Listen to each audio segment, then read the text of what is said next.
নমস্কার বাচ্চা বন্ধুরা, আজকে আবার আমরা একটি বাংলা কবিতা শিখব। কবিতার নাম তাঁতির বাড়ি ব্যাঙের বাসা। তাঁতির বাড়ি ব্যাঙের বাসা, কোলা ব্যাঙের ছা, খায় দায় গান গায় তাই রে নাই রে না।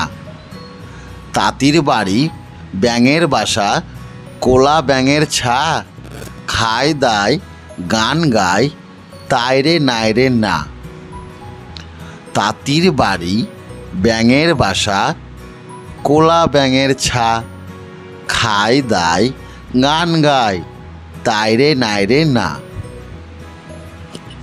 তাঁতির বাড়ি ব্যাঙের বাসা, কোলা ব্যাঙের ছা, খায় দায় গান গায় তাই রে নাই রে না। তাঁতির বাড়ি ব্যাঙের বাসা, কোলা ব্যাঙের ছা, খায় দায় গান গায় তাই রে নাই রে না। তাঁতির বাড়ি ব্যাঙের বাসা, কোলা ব্যাঙের ছা, খায় দায় গান গায় তাই রে নাই রে না। তাঁতির বাড়ি ব্যাঙের বাসা, কোলা ব্যাঙের ছা, খায় দায় গান গায়